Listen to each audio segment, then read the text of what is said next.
मेरा नाम ईशा है।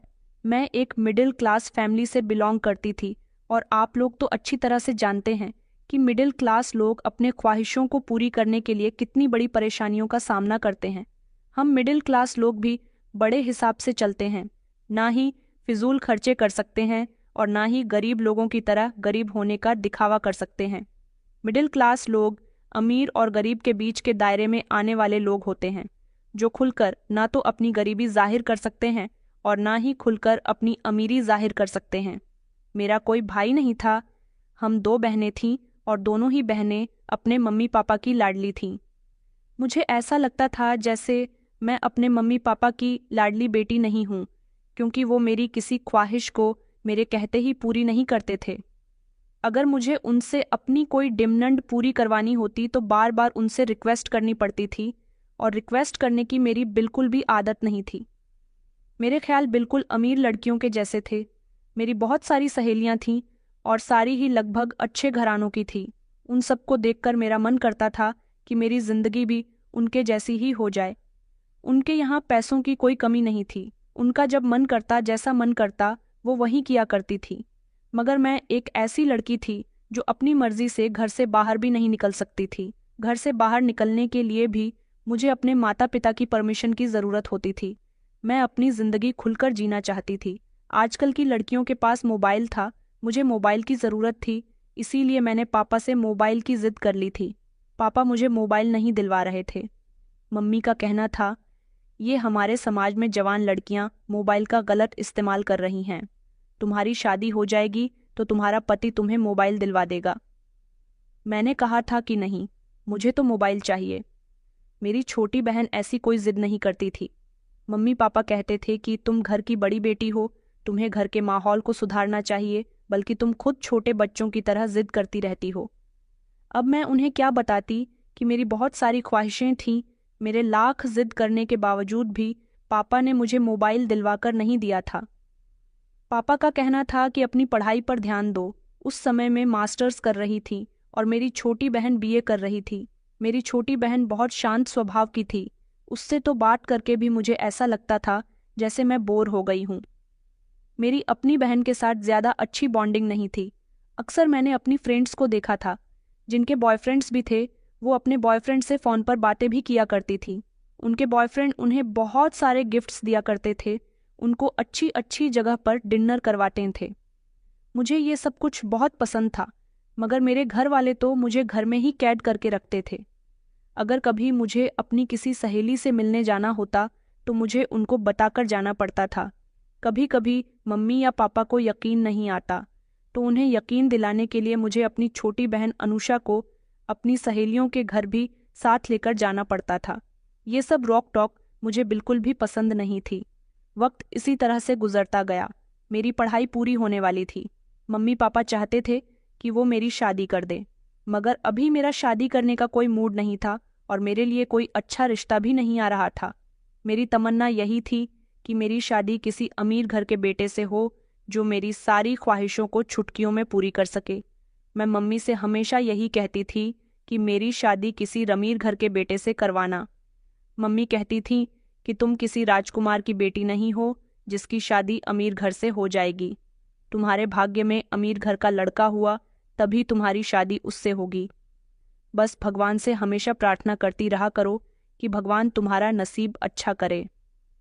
मम्मी की बात पर मैं अपने मुंह सिकोड़ लिया करती थी। जिंदगी में सब कुछ बिल्कुल ठीक चल रहा था। मेरी मोबाइल की जिद पापा से लगातार जारी थी।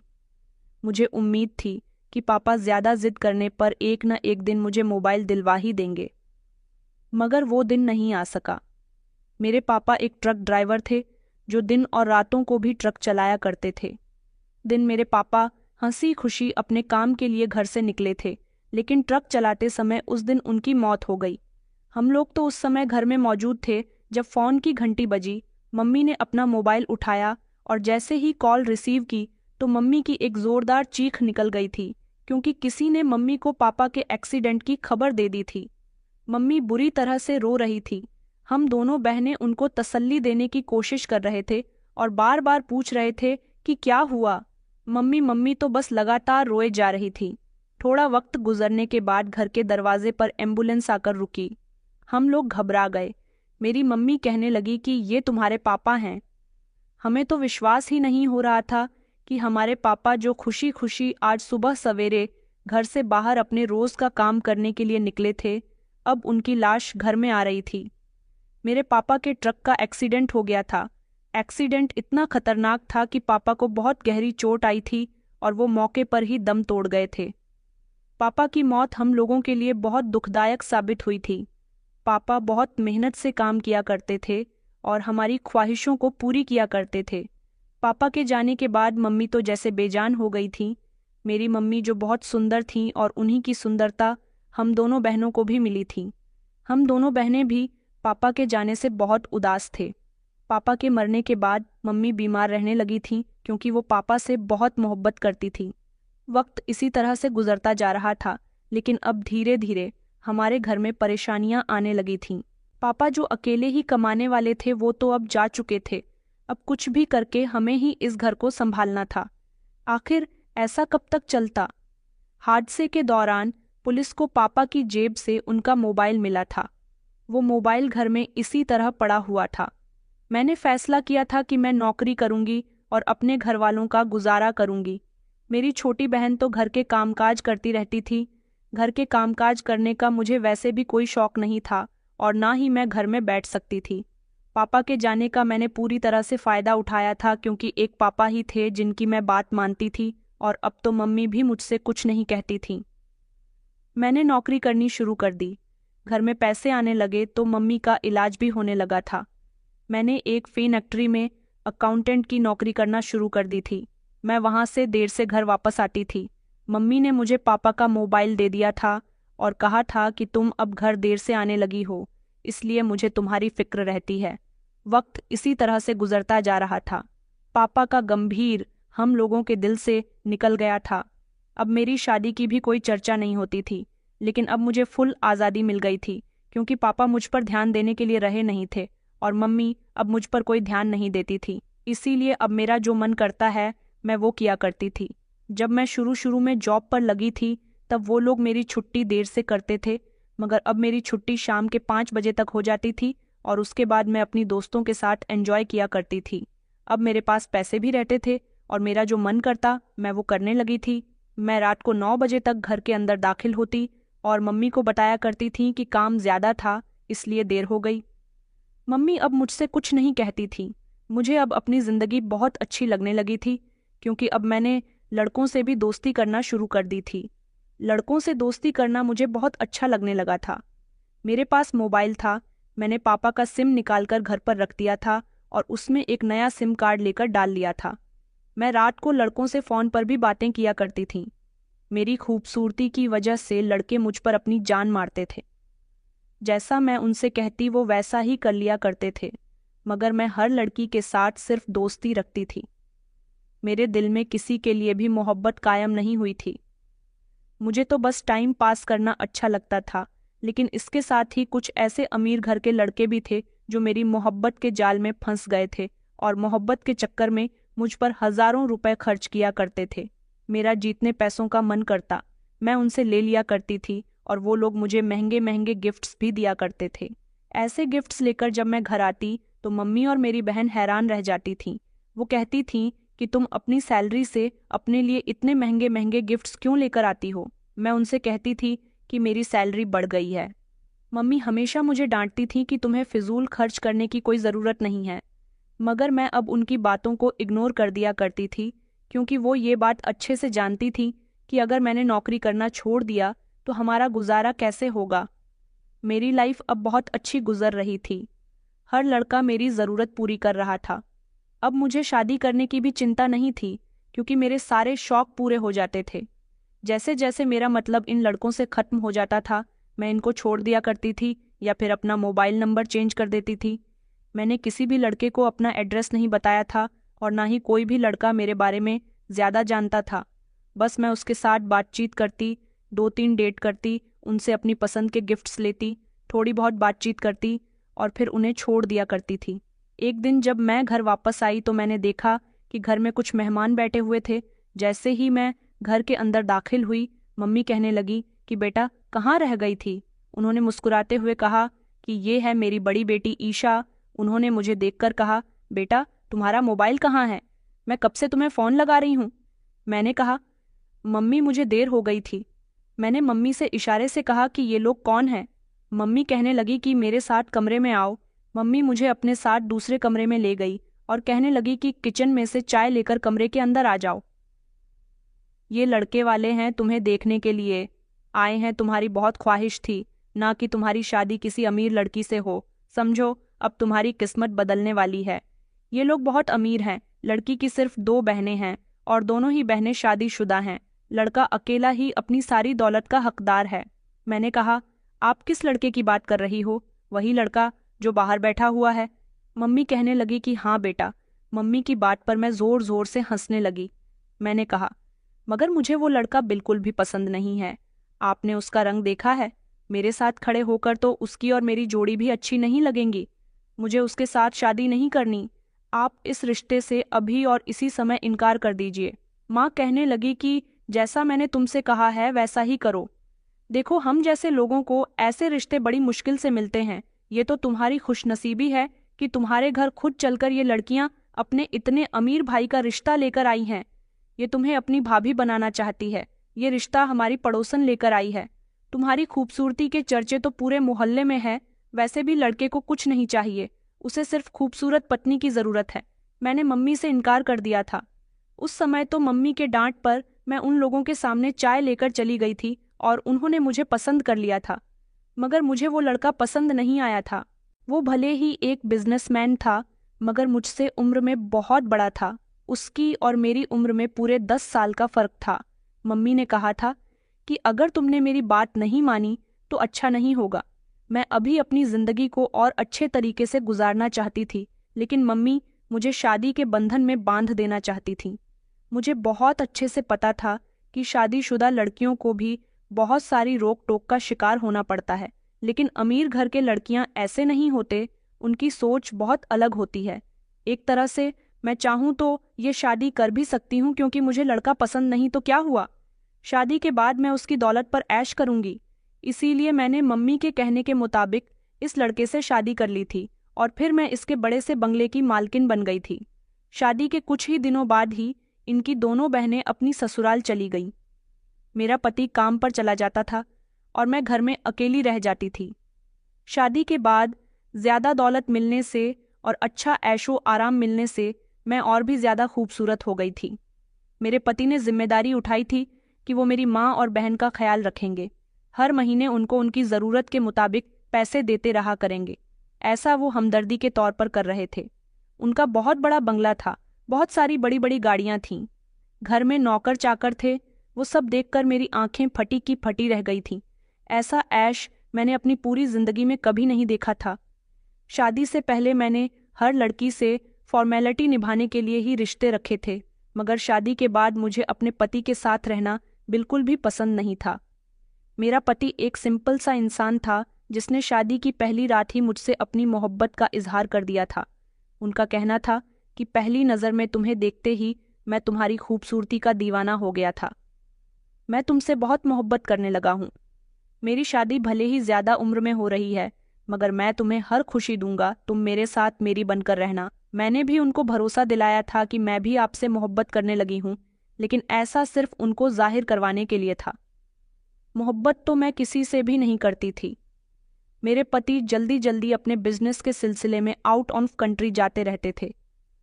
अभी भी मेरी हवस पूरी नहीं हो रही थी। शादी के बाद मैंने दोबारा सेल्डकों से कीनटैक्ट करना शुरू कर दिया।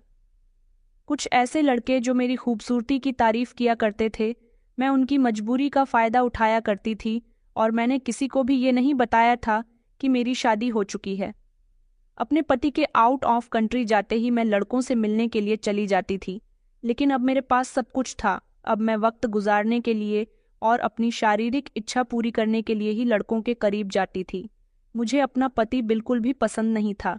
मैं उसे अपने करीब नहीं आने देती थी।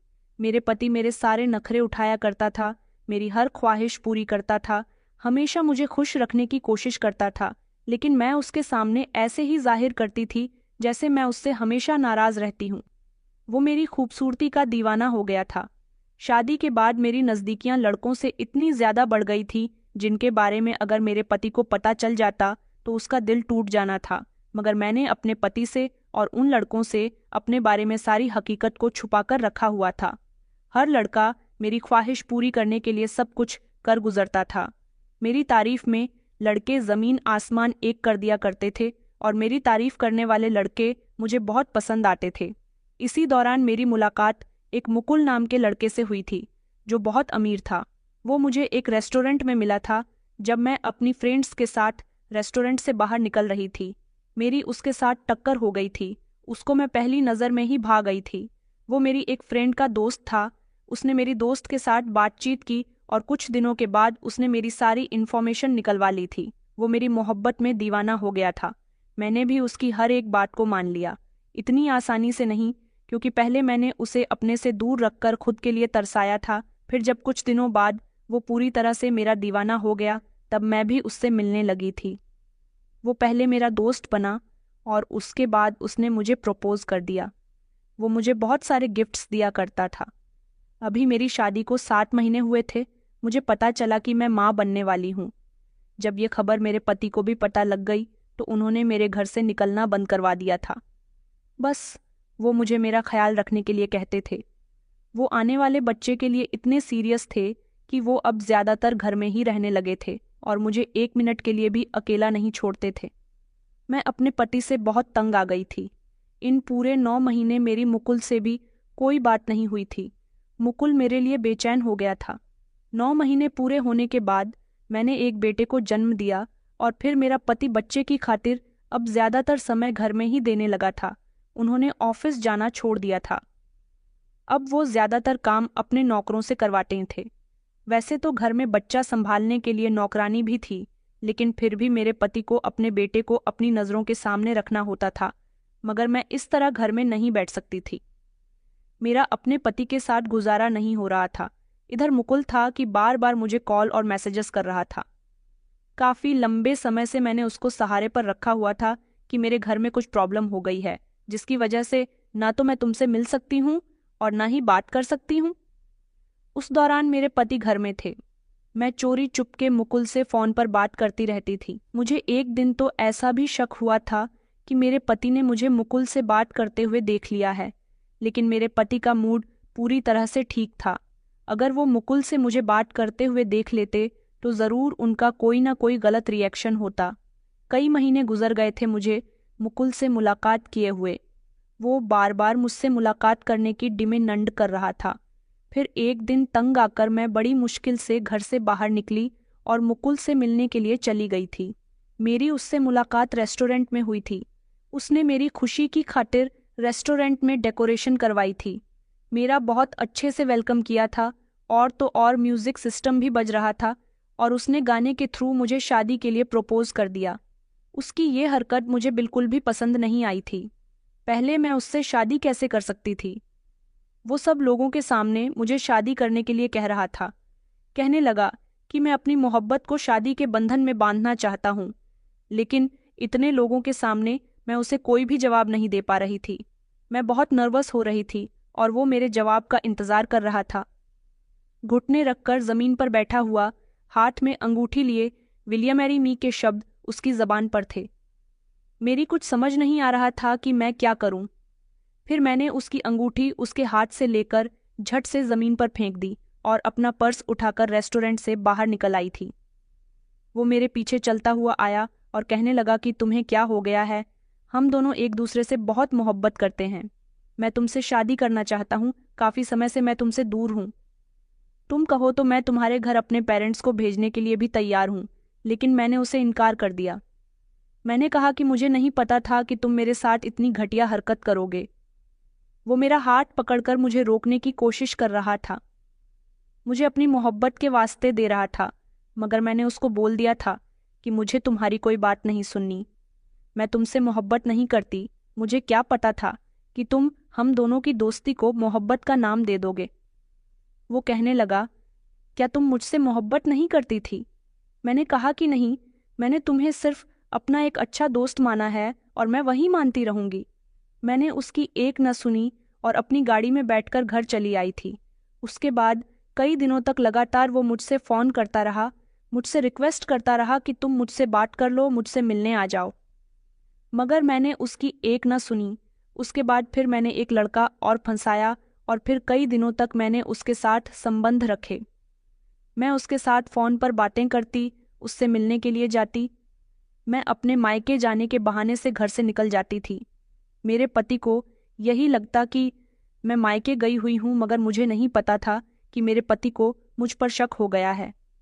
धीरे धीरे वो मुझ पर नज़र रखने लगा। वक्त वो गुजरता गया। मेरा बेटा 1 साल का हो चुका था। मेरे पास इतनी भी फुर्सत नहीं होती थी कि मैं अपने बेटे को अपने साथ लेकर जाया करूं। मेरे बेटे का ख्याल तो पूरी तरह से नौकरानी ही रखती थी। एक दिन मैं नहाने के लिए गई हुई थी। जब अचानक मैं बाथरूम से बाहर निकली तो मैंने देखा कि मेरे पति के हाथ में मेरा मोबाइल था। मैं उनके पास गई और मैंने अपना मोबाइल उनके हाथ से छीन लिया। मैंने कहा, अभिषेक, ये क्या हरकत है? मेरा मोबाइल आपके पास क्या कर रहा है? तो वो कहने लगे कि कुछ नहीं, बस किसी अनिल नाम के लड़के की कॉल आ रही थी। वो तुमसे बात करने का कह रहा है। अनिल वही लड़का था जिसके साथ अब मेरी बातचीत शुरू हो गई थी। मैंने कहा कि हाँ, वो मेरे दोस्त का भाई है, उसे आपकी कंपनी में नौकरी चाहिए थी। मेरे पति कहने लगे कि अच्छा ठीक है, उसे कल मेरे ऑफिस भेज देना। इस तरह मैंने अपने पति के दिल से शक दूर किया।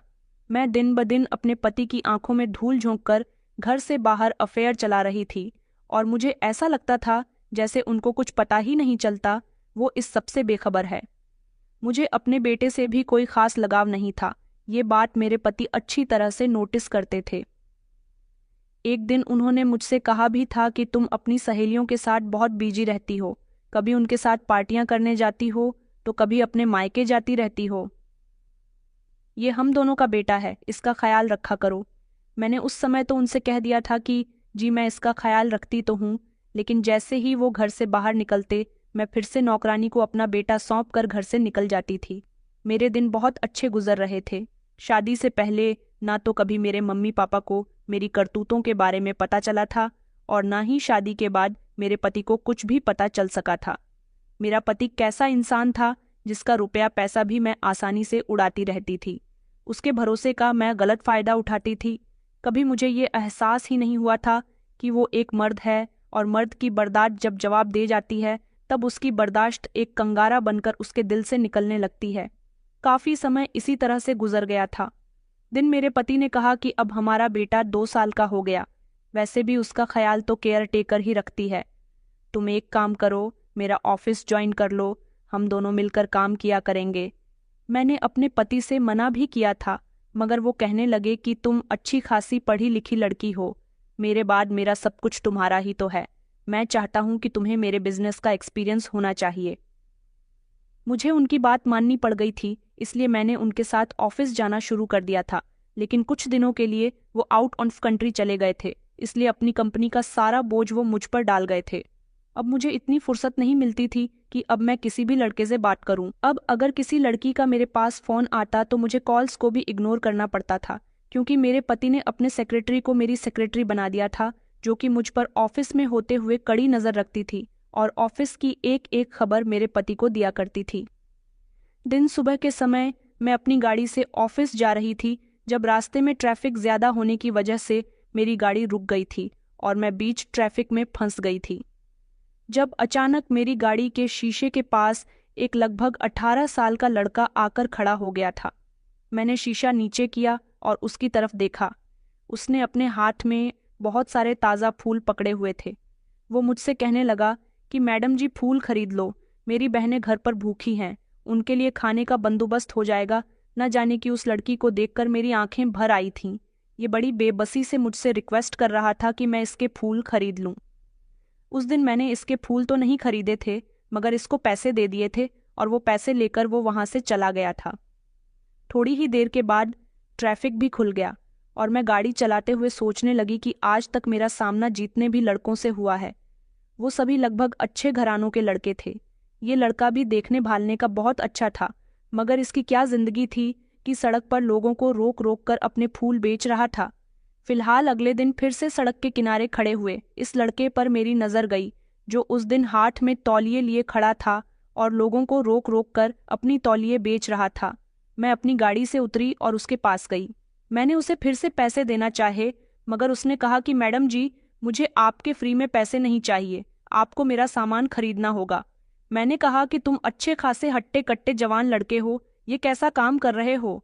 तो वो कहने लगा कि आपके लिए ये बात कहनी बहुत आसान है, मगर हम जैसे गरीबों के लिए इस दुनिया में नौकरी भी इतनी आसानी से नहीं मिलती।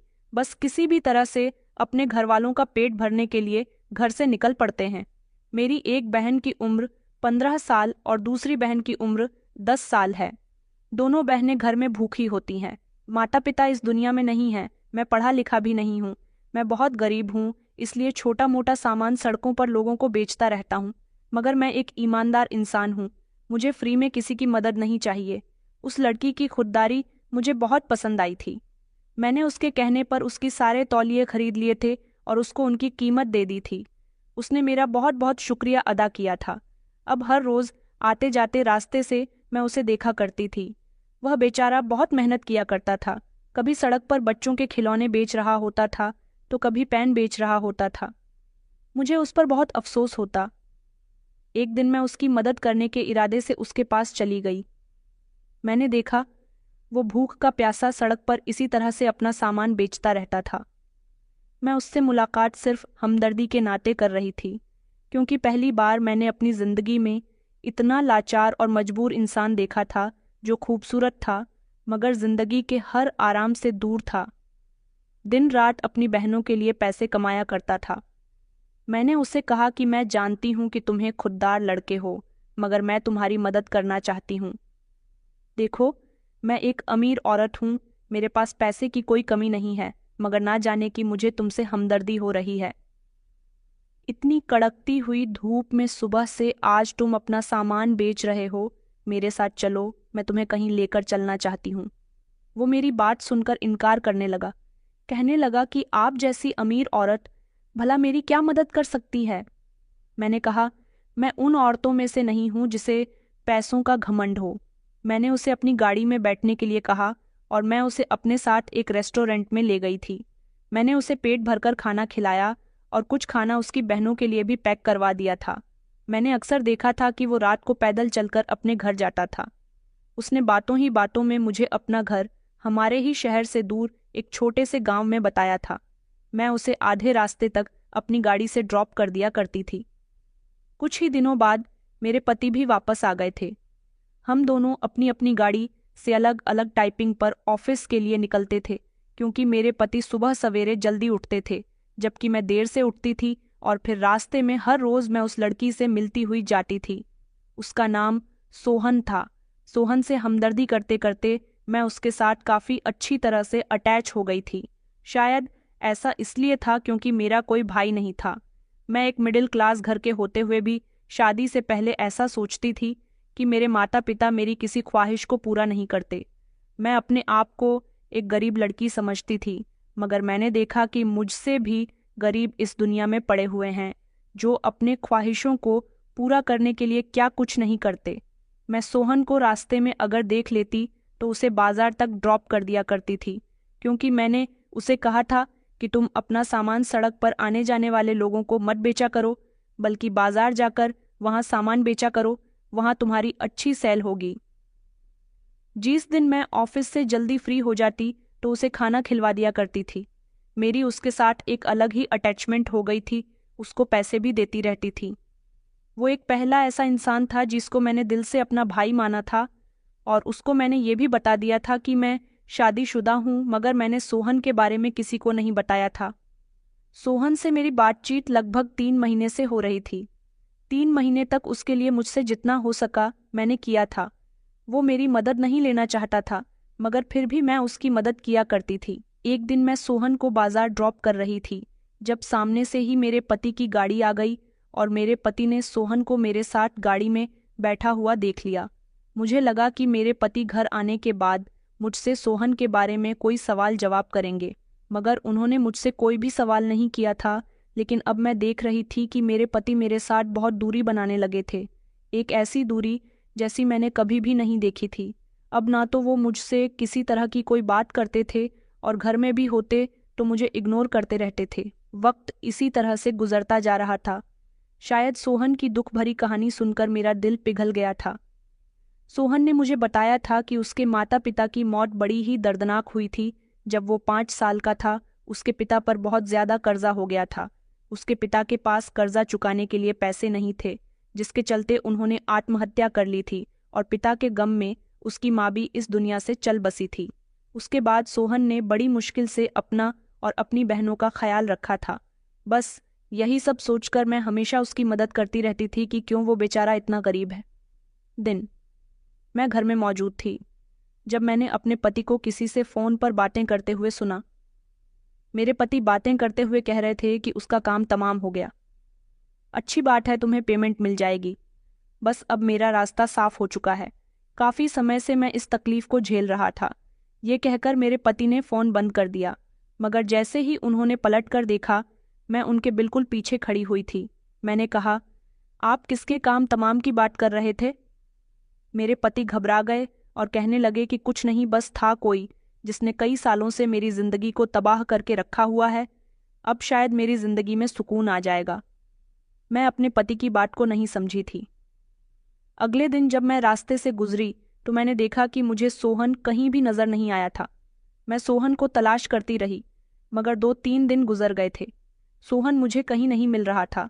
मैं बहुत परेशान हो गई थी कि आखिर सोहन कहाँ चला गया। ऐसा तो कभी नहीं हुआ था कि वो गायब हो जाए। मैं बहुत परेशान रहने लगी थी।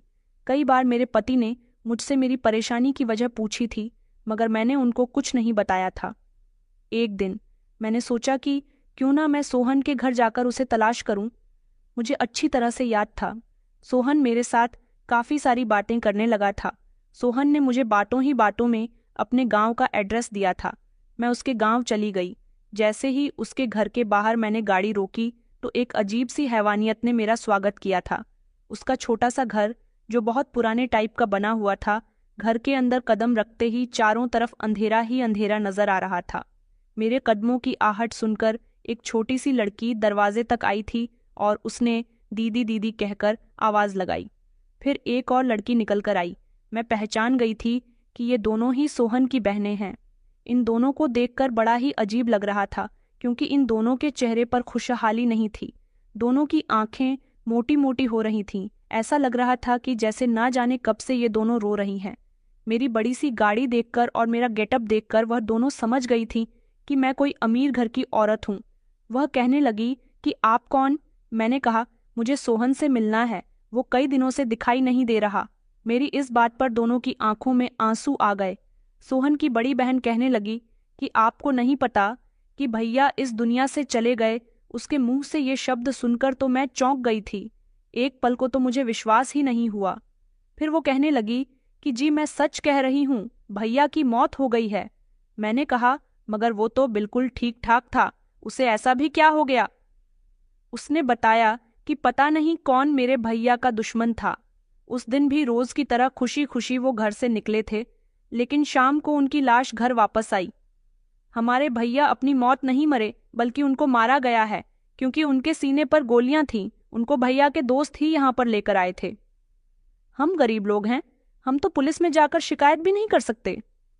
मैंने कहा, आखिर किसने सोहन को मारा? उसकी तो किसी से दुश्मनी भी नहीं थी। मैं उसको बहुत अच्छी तरह से जानती हूँ। वो कहने लगी कि आप कौन हो? आप वही अमीर मैडम जी तो नहीं जिनके बारे में अक्सर भैया बहुत तारीफ किया करते थे और कहते थे कि वो मेरी बहुत मदद करती है। वो तो भैया को होटल का खाना खिलाने के बाद हम दोनों बहनों के लिए भी खाना दिया करती थी। मैंने कहा कि हाँ, मैं वही हूँ। तुम लोगों ने जानने की कोशिश नहीं की कि सोहन की मौत कैसे हुई? वो कहने लगी कि नहीं, हमने कुछ भी जानने की कोशिश नहीं की, क्योंकि हम भला क्या कर सकते हैं। मेरा तो भैया के अलावा इस दुनिया में कोई भी नहीं था, और अब तो भैया भी हमसे मुंह मोड़ गए। उस दिन मेरी आंखों में पहली बार आंसू आए थे और मैं सोहन की मौत पर बहुत रोई थी। उसकी बहनों को बताया कि मैंने सोहन को अपना छोटा भाई मान लिया था, तभी मुझे उससे इतनी हमदर्दी थी। मगर तुम लोग फिक्र मत करो, मैं उसके कातिल का पता लगाकर रहूंगी। मैं वहां से रोती हुई आ गई थी। उसकी बहनों की बेबसी मुझसे देखी नहीं जा रही थी। वो बेचारी घर में भूखी प्यासी थी। अब उनका कोई सहारा नहीं था। मैं घर आई और फूट फूट कर रोने लगी थी। जब मुझे मेरे पति ने रोते हुए देखा और कहने लगे कि क्या हुआ, क्यों रो रही हो, मैंने अपने पति को कुछ नहीं बताया और झट से अपने आंसू साफ कर लिए। मेरे पति कहने लगे, अरे रोना बंद मत करो, आज तो तुम रो सकती हो, आखिरकार आज तुमने अपनी सबसे कीमती चीज जो खोई है। अपने पति की बात सुनकर मेरे होश उड़ गए थे। मैंने चौंक कर उनकी तरफ देखा। मैंने कहा कि आपका क्या मतलब है? तो वो कहने लगे कि हाँ हाँ, मुझे लगता है आज तुम्हें अपने आशिक के मरने की खबर मिल गई है। मैं तो एक ही झटके से खड़ी हो गई थी और अपने पति को चौंक कर देखने लगी। मैंने कहा, कौन सा आशिक, कैसा आशिक, ये आप क्या कह रहे हो? मेरे पति मेरे करीब आए और मुझे झंझोड़ कर कहने लगे कि मैं तुमसे कितनी मोहब्बत करता था, तुमने सारी जिंदगी मेरे भरोसे का मान तोड़ा, तुम उस मामूली सी लड़की के लिए मुझे धोखा दे रही थी। मैंने कहा, आप ये क्या कह रहे हो? मुझे कुछ समझ नहीं आ रहा। कौन सा मामूली सा लड़का? मेरे पति ने कहा, वही जिसके लिए अभी तुम रो रही हो, वही लड़का जिसके साथ तुम रेस्टोरेंट में जाती थी, उसको अपनी गाड़ी में बिठाया करती थी, वो मामूली सा लड़का। मुझे तो बाद में ये बात समझ आई कि तुम एक मिडिल क्लास फैमिली की लड़की हो। तुम जैसी लड़कियां राह चलते लड़कों से मोहब्बत कर सकती है क्योंकि तुम्हारी क्लास की लड़कियां ऐसी ही लड़की डिजर्व करती हैं।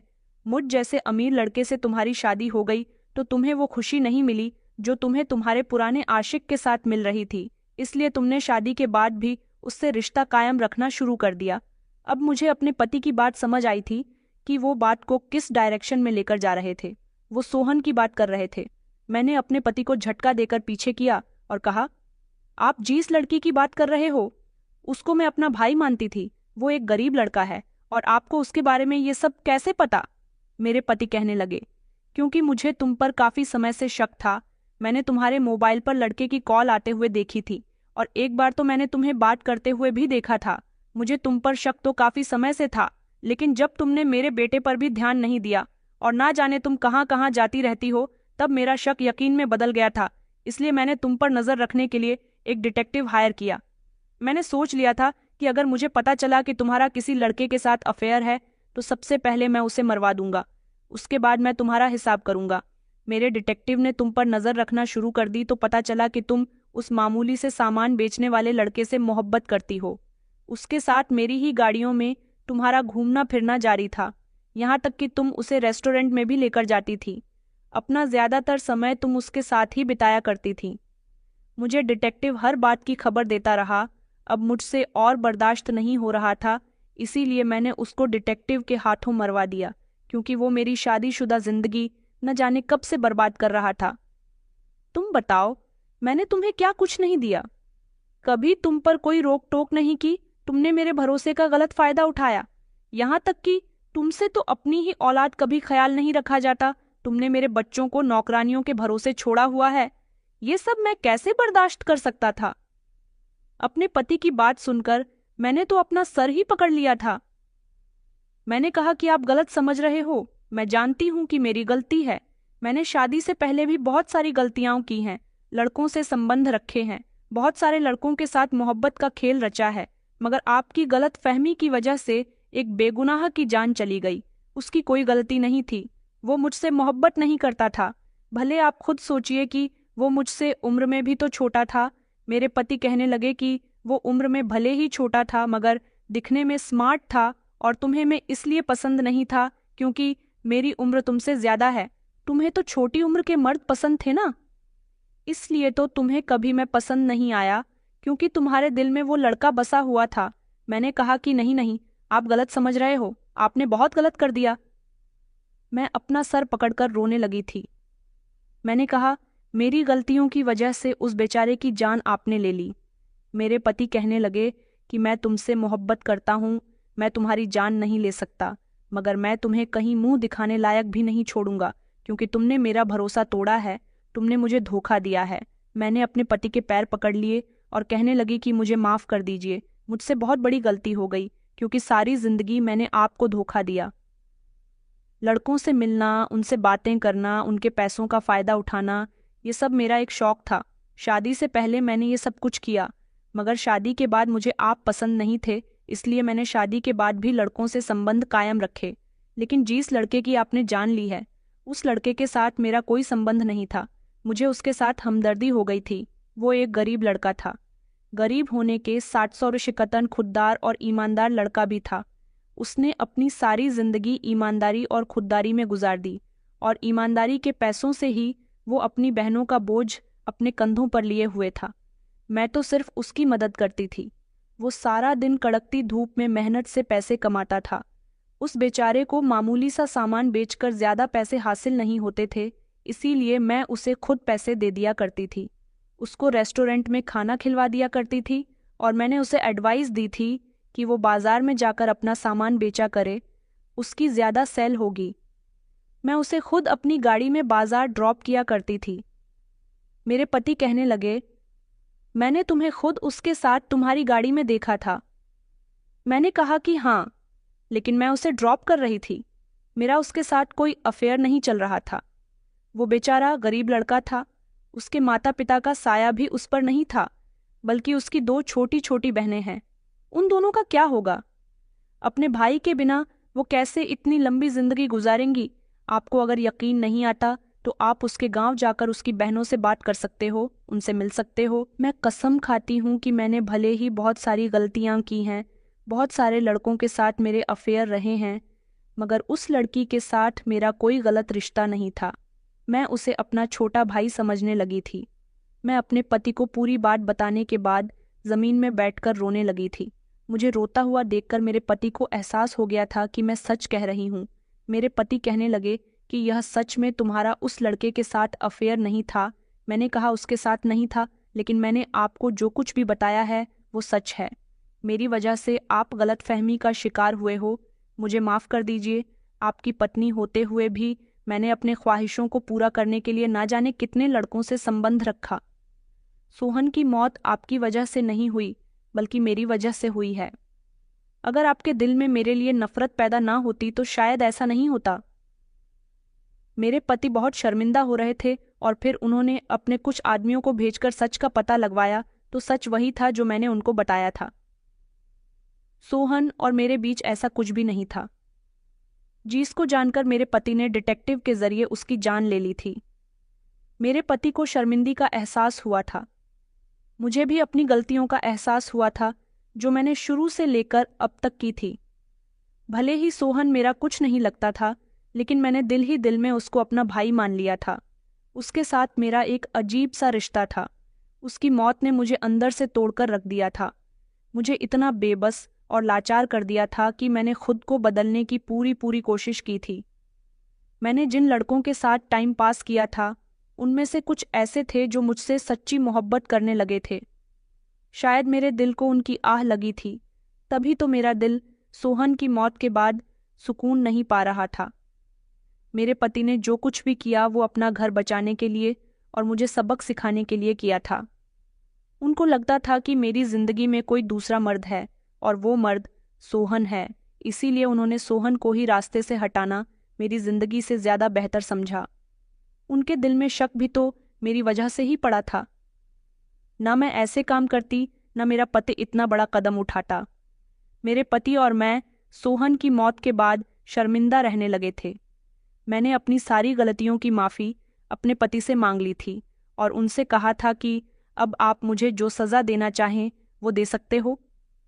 मेरे पति और मेरे बीच की गलतियों में बेचारा सोहन मारा गया था और अपनी गलतियों को सुधारने के लिए मेरे पति सोहन के घर चले गए और वो वहां जाकर उसकी दोनों बहनों को अपने घर ले आए थे। उन दोनों लड़कियों को देखकर मेरी आंखों में आंसू आ गए थे और जो कुछ भी हुआ था वो सब कुछ हमने सोहन की दोनों बहनों को बता दिया था। वो बहुत ज्यादा रोई थी और हम दोनों को अपने भाई का कातिल समझ रही थी। मेरे पति और मैंने उनसे बहुत माफ़ी मांगी थी और काफ़ी समय तक हमने उनको अपने घर में रखा था। मैंने और मेरे पति ने उनकी परवरिश की और फिर धीरे धीरे वो अपने भाई की मौत को भूल गई। मेरा बेटा भी उन दोनों को अपनी बहन कहता है और वो दोनों मेरे लिए मेरी बेटियों की तरह है। मैंने उनकी परवरिश में कोई कमी नहीं छोड़ी। मेरे पति और मैं आज तक एक दूसरे से बात नहीं करते, मगर मैंने अपने पति के दिल में दोबारा से अपनी वही इज्जत लाने की भरपूर कोशिश की। फिर एक वक्त ऐसा आया जब मेरे पति ने मुझे मेरी सारी गलतियां माफ़ करने के बाद एक्सेप्ट कर लिया था। इस बात को 17 साल गुजर गए। सोहन की बहनें जवान हो चुकी हैं और उनकी शादियां भी। मैं अच्छे परिवारों में करने जा रही हूँ। आप लोगों से रिक्वेस्ट है कि उनके अच्छे भाग्य के लिए प्रार्थना कीजिए। कभी कभी हम बात की गहराई तक नहीं पहुंचते, बस हमारी आंखों के सामने जो होता है उस पर विश्वास कर लेते हैं। मेरे पति ने भी कुछ ऐसा ही किया था। मेरी गलतियां माफ करने लायक तो नहीं थीं, मगर सोहन की मौत ने मुझे मेरी गलती का एहसास दिला दिया था। मैं आज भी उसको याद करती हूँ और उसकी आत्मा की शांति के लिए प्रार्थना करती हूँ। दोस्तों, उम्मीद करती हूँ आपको हमारी कहानी पसंद आई होगी। कहानी पसंद आई है तो वीडियो को लाइक करें। चैनल पर नए हैं तो चैनल को सब्सक्राइब करें। धन्यवाद।